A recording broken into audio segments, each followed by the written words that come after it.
नमस्ते 안녕하세요 सम्पूर्ण विद्यार्थी साथीहरुलाई यस कोरियन स्टडी नेपाली युट्युब च्यानलमा हार्दिक स्वागत गर्दछु।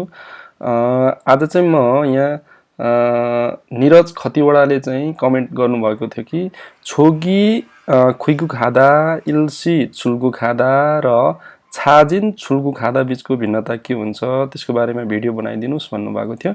आज म त्यसै कमेन्टसँग सम्बन्धित रहेर भिडियो लिएर उपस्थित भएको छु। ल आउनुस् यहाँ हेरौं।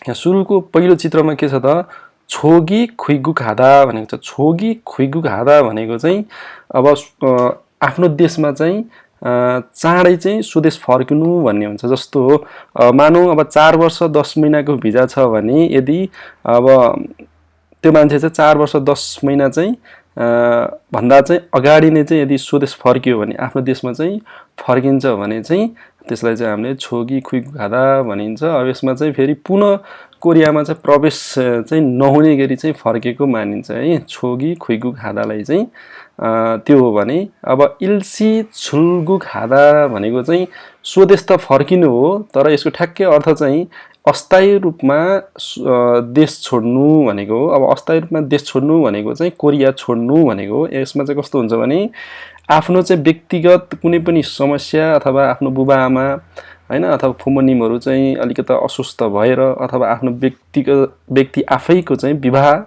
अथवा यस्तै किसिमका व्यक्तिगत चाहिँ परिस्थितिको कारणले चाहिँ स्वदेश चाहिँ फर्किन पर्यो र फर्किँदाखेरि चाहिँ अब रोजगारदाताको चाहिँ अनुमति लिएर अनि फेरि कोरियामा पुनः प्रवेश हुने गरी चाहिँ अनि छोटो समयको लागि चाहिँ स्वदेश चाहिँ यसरी फर्किन्छ भने त्यस्तोलाई चाहिँ हामीले चाहिँ 일시 출국하다 भनेर चाहिँ बुझ्नुपर्ने हुन्छ है त।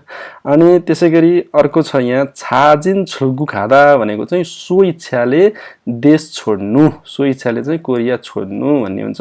यो भनेको चाहिँ कस्तो हो भने मानौ अब 4 वर्ष 10 महिनाको भिजा छ। अब 4 वर्ष 10 महिना भिजा चाहिँ सकिएपछि चाहिँ अब सो इच्छाले चाहिँ अब कोरियाबाट चाहिँ आफ्नो देशमा चाहिँ मान्छे फर्किन्छ भने चाहिँ अब त्यो चाहिँ छाजिन 출국하다 हुन्छ।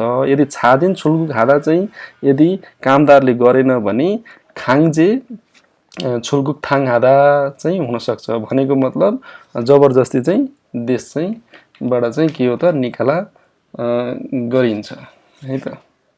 भनेपछि अब के बुझ्नु पर्यो त छोगी 귀국하다 भनेको चाहिँ यदि आफ्नो चाहिँ भिजा सकिनु भन्दा पूर्वै स्वदेश चाहिँ फर्किनु, चाँडै चाहिँ देश फिर्ती हुनु र पुनः चाहिँ फेरि त्यहाँ चाहिँ जाने गरी चाहिँ फर्केको हुँदैन है। त्यही भिजामा जस्तै 4 वर्ष 10 महिनाको भिजा छ भने अब चाहिँ उ अलिकता चाँडै चाहिँ फर्क्यो तर त्यो भिजामा फेरि उ पुनः चाहिँ कोरिया चाहिँ फर्किँदैन भने चाहिँ छोगी 귀국하다 भनेर बुझ्नु पर्यो। चाँडै चाहिँ स्वदेश फर्कनु र अर्को छ 일시 출국하다 भने के रहेछ त अस्थायी रूपमा चाहिँ देश छाड्नु भनेको कोरिया छोड्नु भनेको मतलब फेरि कोरिया चाहिँ उ मान्छे जान्छ भनेको मतलब सामान्यतया बिदामा आउँदा अथवा आफ्नो विवाह अथवा बुबाआमा बिरामी हुनु भयो र यस्तै व्यक्तिगत समस्याको कारणले गर्दाखेरि चाहिँ आफ्नो देश आएर फेरि पुनः कोरिया चाहिँ फर्किने गरी चाहिँ रोजगारदाताको चाहिँ अनुमति लिएर चाहिँ कोरिया छोडिन्छ भने त्यसलाई 일시 출국하다।